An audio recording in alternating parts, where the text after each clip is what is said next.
Welcome to the Rankings Podcast, where we feature top founders, entrepreneurs, and elite personal injury attorneys and share their inspiring stories. Now, let's get started with the show.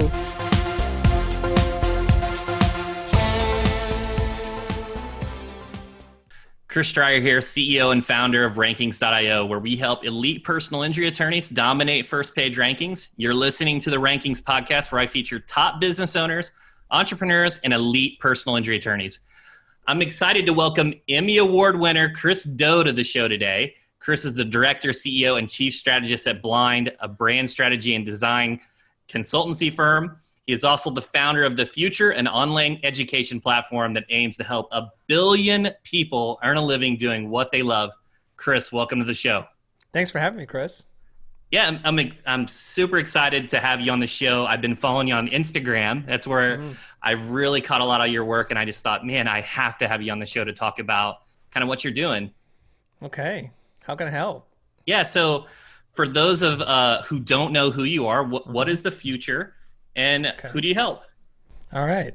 Great question. So I help mostly creative people make a living doing what they love. And the mission is set at 1 billion because I think 1 million is a good goal, but we've already hit that, I believe. And so now we're setting our sights on 1 in every 8 people on planet Earth. And I define creative as a little bit different than how normal people think.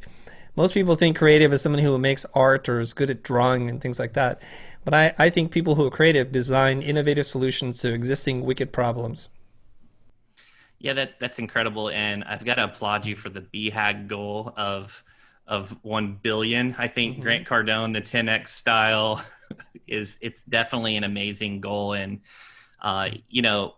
even if you missed, which I at your trajectory, that's not going to happen. But even if you missed, I think it would just be a truly phenomenal impact you have on everyone. Mm-hmm. It's important for me to have really big goals because it forces you to look through a different lens. So if you set your goals as being small, you think small, you come up with small solutions. So every time I'm pushing my team, like, how do we do this at scale? That's a really good solution, but it only serves 100 people. So that's not obviously going to work for the long-term mission. It might help us in the short term, but we have to think long-term. Yeah, I love that. And I think that kind of plays into brand and just the whole identity and everything, maybe saying no to some things that could generate revenue, thinking about the long game. I wanted to ask you, what was the moment, because you had a very successful design agency. You had your service-based agency, Blind, you want to talk about logos, some of the biggest logos you've worked with. I mean, you work with the biggest companies in the world. Mm-hmm. What was that moment that you decided, hey, I'm going to switch over to more of a content, an educator, as opposed to a service-based company? Yeah. So I started my company Blind in 1995, and we worked with some of the biggest bands and brands in the world. Everybody from Sony, PlayStation to Xbox, car commercials and cat food and everything in between, pizza companies. And we made videos and music videos for them, commercials and music videos. And somewhere along the way, I also started teaching. And teaching gave me a lot in terms of my creative soul, but it didn't do a lot for my pocketbook. We know, historically speaking, at least in America, teachers are not valued in terms of monetary terms as what they contribute to the world. And that was a problem for me. So I was teaching for 15 years, and it was through a confluence, a couple different things happening. One was my wife challenging me to do more with my time. And she had asked me after one of our classes together, she would sit in and accompany me on my trips. She would say, do you want to teach more than 8 people at a time? And are you tired of repeating yourself over and over again? And those were things that I had been thinking about. I didn't have the solution. It's also at the exact same time, I think within a matter of months, that my friend Jose enters in my life again and says, hey man, we were students at Art Center, but I know you have a passion for teaching. I'm in the education business. Why don't we do something together? And this was really the beginning, the kernel or the seed, if you will, as to what ultimately became the Futur. And I started that in 2014. In the beginning, like all things, it's a hobby. It could be called a distraction because it was pulling me away from doing very high-paying client work. And to put that in scope and scale for some people who are listening, the average size commercial job that we would do ranges anywhere between $200,000 to $400,000, give or take. Some are much more than that. Some are a little bit less than that. And so I'm walking away from high revenue, high profile work to go and explore and dabble in something that was making me pennies, relatively speaking. but it ignited something in me, thinking that at that time I'm 40 something, and I was thinking YouTube and content creation is for young people. What am I doing on YouTube? It's full of young kids. But what I found was an audience who showed up for the work and the ideas that we were sharing, and it really it gave me a path to creating what I would consider my form of art, and I put that in air quotes, my form of art in being able to express what I want, and I get to help people and make a little bit of money. Long story short, a couple of years later, we're over 800,000 subscribers on YouTube, over 400,000 followers on Instagram, and now it's become like this little movement, and it's growing. So there's so many takeaways right there. And one of the things I was thinking about is, when you move upstream and you take on one project because of the margins and all those opportunities, it's one project, and you can get a review from that logo. And obviously that carries a lot of weight as opposed to impacting. It's a whole different model. Well, now it is. You're selling a ton of products, and it's a lot different. And you kind of led me to the audience question. I had those exact numbers wrote down, 880,000 on YouTube, 411,000 on Instagram, 240,000 on LinkedIn. So let's talk about this. If you had to pinpoint a few components of your success on those platforms, what would they be? And let's start with YouTube. Okay. I love the way you structured this question. I'm going to try to deliver as much value as I can. Of course, hold my feet to the fire. If I don't give you what you want, just push back and I'd be more than happy to explain. I'm not trying to evade anything. I just want to be clear. Okay. So first, YouTube. The big breakthrough for YouTube was when we decided to sit down and plan, prepare, make slides, and have an organized show structure. And I would highly recommend anybody that's trying to do this. A lot of us think that we're really natural teachers and great speakers, and we have this on-air chemistry and charisma. It's not true. The first few videos that we produced, Jose and I put together a loose outline. We leaned into our knowledge and our experience as teachers, but the content wasn't that watchable. Like my wife even said, I love you, honey, but I can't watch your content. And that was really a wake-up call for me. So I spent, a good portion of a day sitting down, writing, and preparing a piece of content. And that piece of content didn't go viral, but it grew, and it grew in ways that the other videos that we produced did not. So that was like the number one lesson, which was plan, prepare, and put in the work. If you are expecting somebody to give you their time and attention, you have to make it worth their while. Rule number 2, or tip number 2 on this is, do not try to sell. People can smell it a mile away. A lot of the other content we were creating they're like infomercials. We're going to teach you one skill, and then we're going to pitch hard at the end for you to buy the rest of the product. And I felt disingenuous when I was doing that, and it did not communicate, and it did not come through the way I wanted, because I didn't feel great about doing that. So if you give generously and you show up consistently and you put in the time and energy necessary, I think eventually, if you stick it out long enough, you'll find your groove and you find your audience. So that's the YouTube story. I think that's a great takeaway. I think, what you said is you were concentrating on providing value. You realized that it wasn't maybe the best quality, and even though you had all this extensive knowledge and you structured it. So I love that. Let's kind of jump over to Instagram, and I kind of want to start with the carousels. So you are the carousel king. You are the slideshow king on Instagram. Let's just put it out there. Okay. Why carousels? What is it? The algorithm? Do they treat them a little bit differently? Is it a better way to educate your consumers? Take me there. Yeah, the carousel is a accidental discovery for me. And I, like many people, tried many different things. And I want to tell people this because I haven't told this part of the story before, is that social media for a long time confounded me. Like, I'm a late person to adopt any social technology, right? And initially I wanted to get awareness around our design service company, Blind. And I hired a person who was a social media expert by her description, and she would do things for us. And then it didn't really feel authentic to our brand because somebody else outside of our company, external to us, was coming in, writing and producing content. Wrong typeface, wrong colors, weird messaging, and we wound up doing a lot of the work ourselves. That didn't work, so I threw in the towel. I'm like, this is not going to work for me. Well, the second time we went at it, I hired a firm. Now, this was a group of people, and I was thinking, these people must know what they're doing. And it turns out they didn't either. And I was paying them a monthly retainer. And what was happening there was they were telling us to do things that I knew weren't right for us, but seemed like really lazy ways to grow an audience. So like, we have to spend money to promote things, and we have to boost things and do competitions and giveaways. It's like, how's that creating value for our people except for to show up for free stuff? So we tried that for a while, and that didn't work. And I took a break. And then I tried to do it myself, and I was doing it, and I was growing a little bit. But where I got the kind of rocket boost, the hockey stick kind of graph when it goes up like that, was when I was interviewing Michael Janda for one of our shows. And I was doing show prep. I go and look at his Instagram account, and I noticed that he was doing content like everybody else, just like me. And then he started doing these carousels. And I saw the growth that he had, and he was going from like 5,000 followers to 30,000 followers within a matter of a few months. So I was talking to him. I said, "Hey, Mike, I'm really kind of impressed by this." And he goes, "It's a great way to do it. You should do it." And this was happening on the show. So if anybody wants to look it up, this was happening live on air. And I said, "I'm going to do this, Michael, because you just showed me that I could teach using Instagram." And I'm going to say this just for the record, okay, just so that I'm historically going to put this down. I believe that Instagram is one of the largest untapped ways and platforms of teaching, because it forces you to distill a bite-sized lesson into 10 slides and give it to somebody so they can have a quick win. We know that students don't have the time and attention span to sit through an hour-and-a-half lecture from somebody.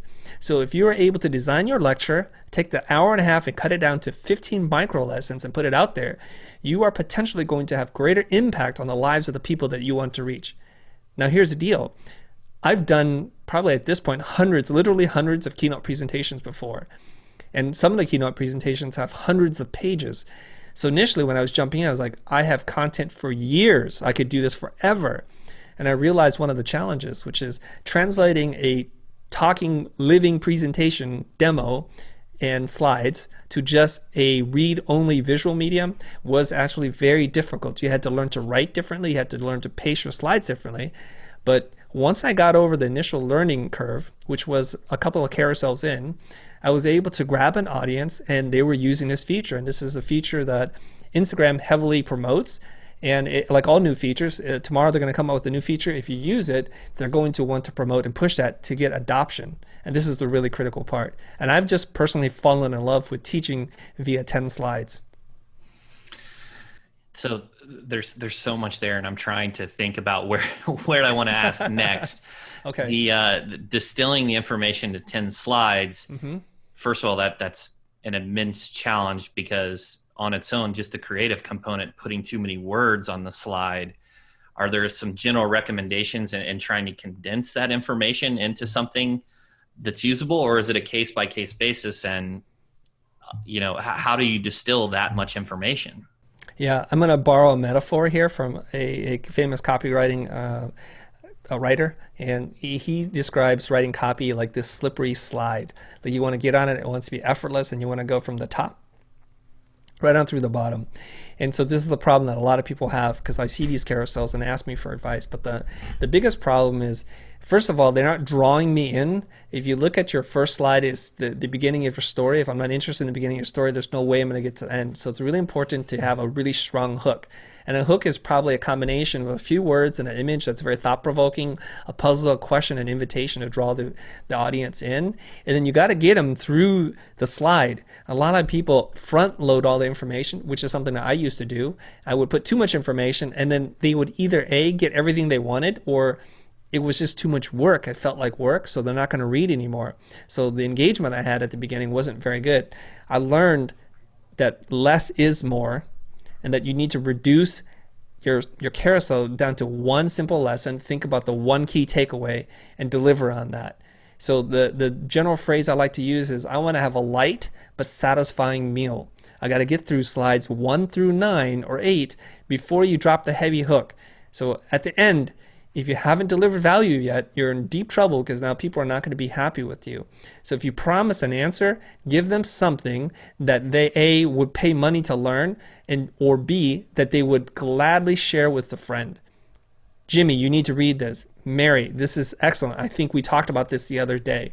So if you can deliver that kind of value, then I think you're onto something.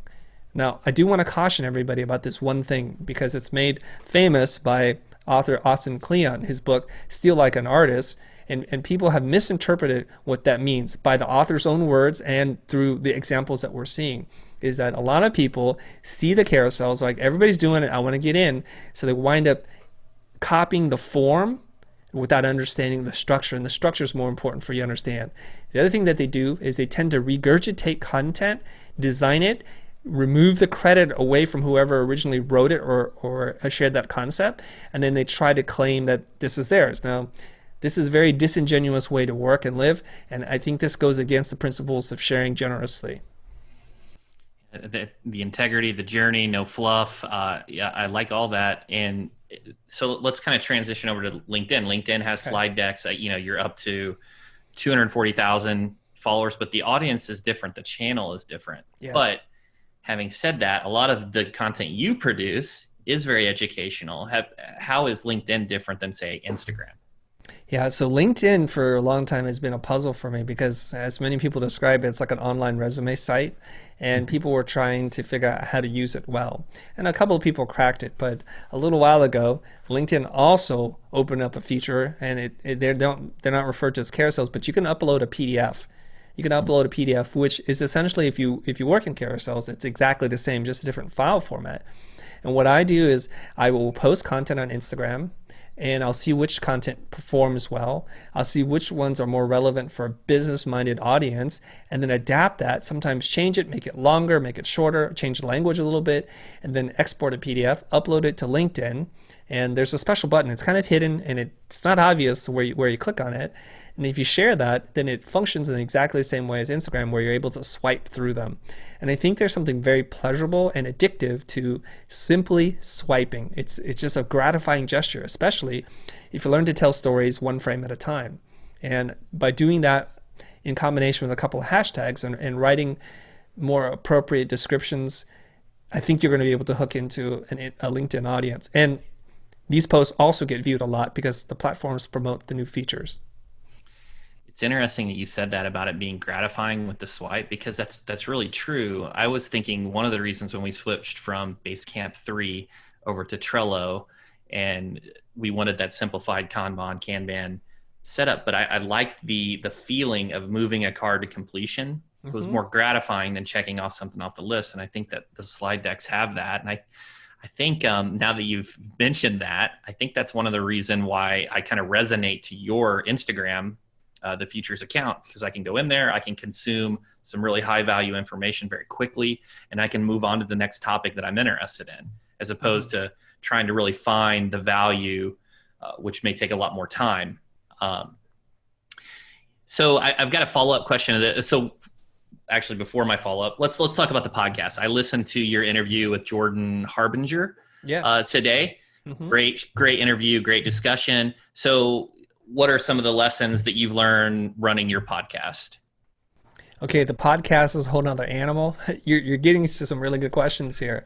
So you'll notice that when I'm talking about these things on each platform, we have to do something a little bit different. I know you want to do a shotgun approach, which is just take one piece of content and just shoot it out everywhere and hope something sticks. I don't believe in that. As much as I can, I try to post things so that it's tailor-made for the audience, because I want to give them a reason to follow me in different places. This is why I think a lot of times you'll see people who have a strong YouTube following have a horrible Twitter following, and vice versa. It just doesn't translate because they're not learning to adapt to the medium. It's kind of like in the early days of radio when they made the jump from radio to television. The camera was static and people just read things to camera. It wasn't very interesting until they learned how to create for television. Then it became its own medium. Now, when it came to podcasts, we started the podcast because people were trying to consume our content on the go. We have an international audience, and we didn't realize not everybody has fast broadband that's relatively affordable. So they would download content, and then they would listen to it on the go. They asked us to make a podcast. So in the early days, we took the audio track from our YouTube episodes and we dropped it to the podcast.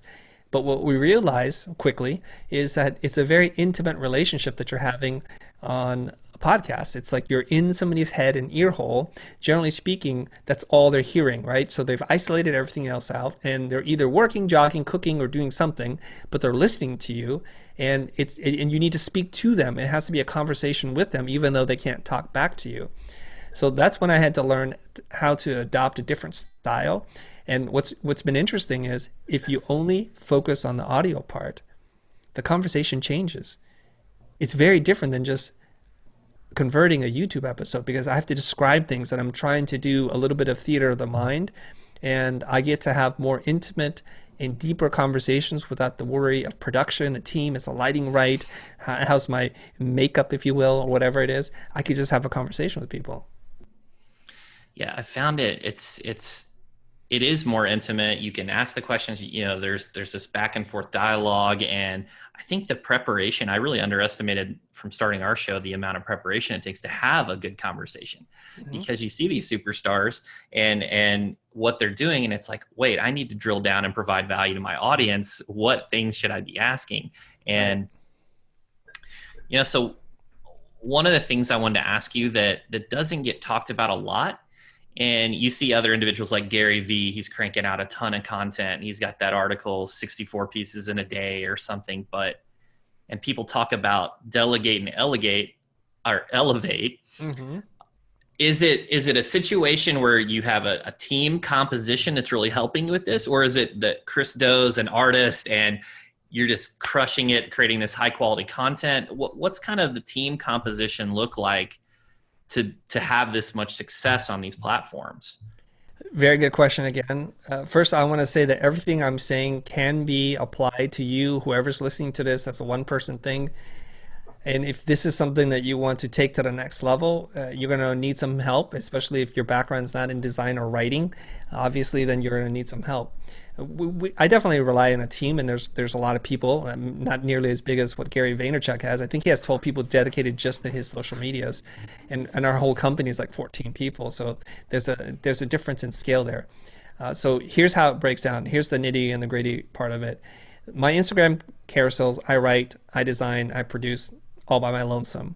The Futur's Instagram account is created by not created, but run by Elle, and she essentially scrapes the content that we produce, like videos, articles, tweets, and she does her own take on it. And she's very good at presenting information, adding to it, but it feels consistent with the style and the messaging of what it is that we're doing. So we're getting double the impact. So people were confusing like one person writing for the other. Elle basically produces for the Futur's Instagram company account, and I produce on my personal account.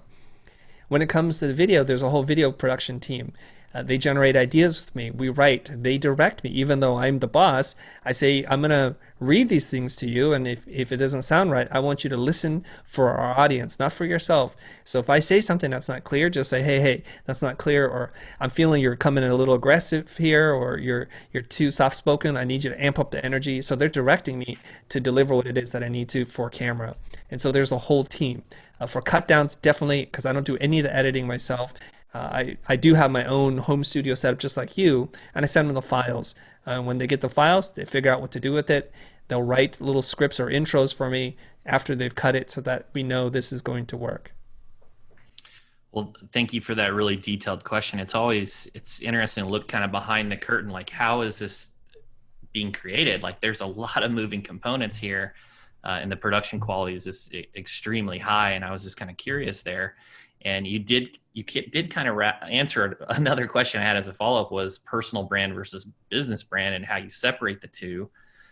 And so I appreciate that. So you do yours, you're representing Chris Doe, and then you have the Futur with someone that represents that account. So I love that.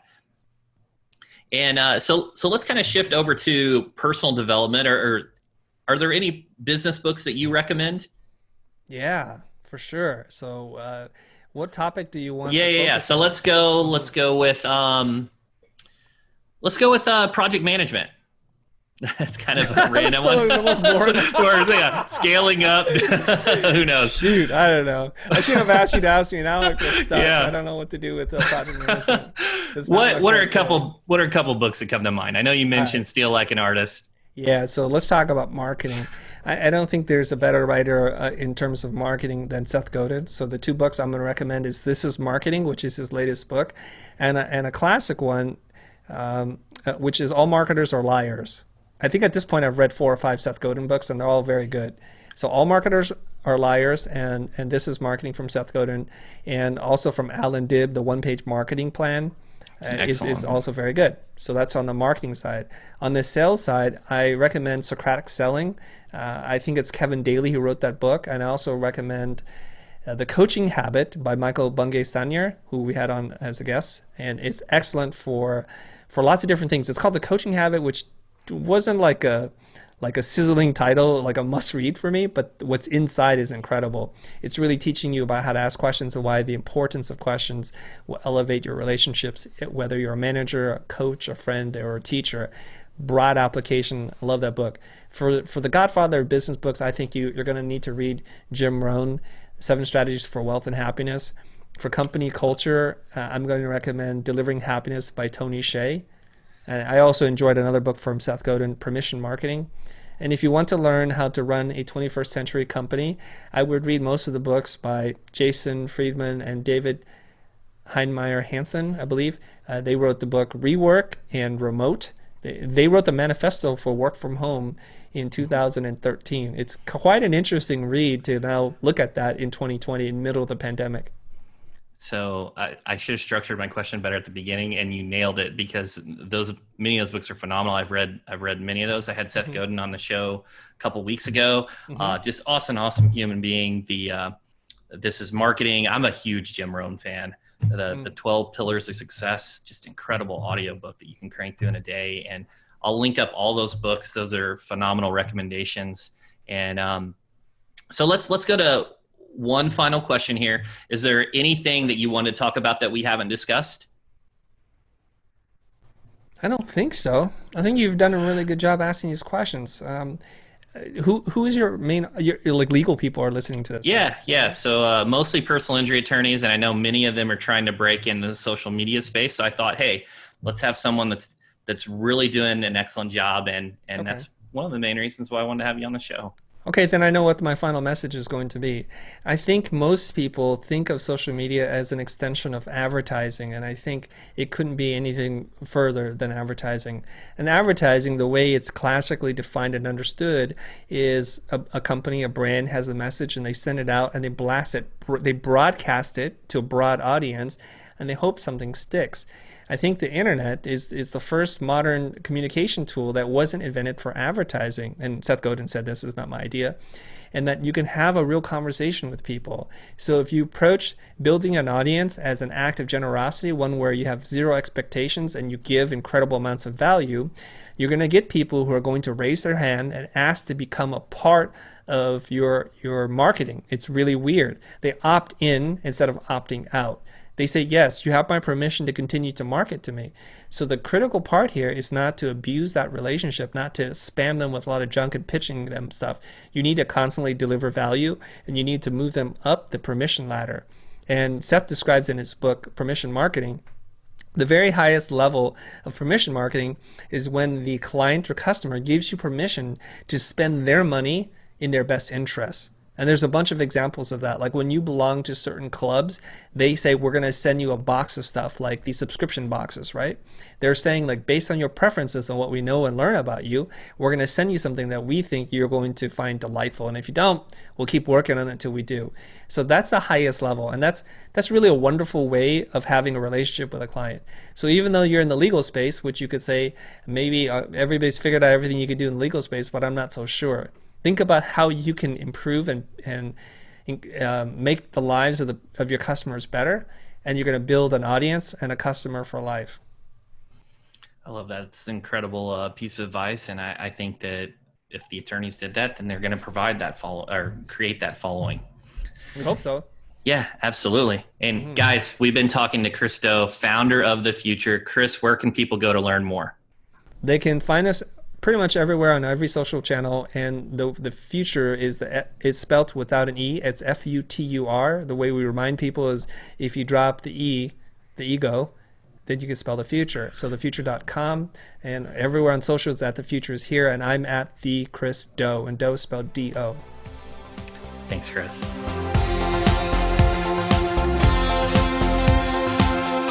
Thanks for listening to the Rankings Podcast. We'll see you again next time, and be sure to click subscribe to get future episodes.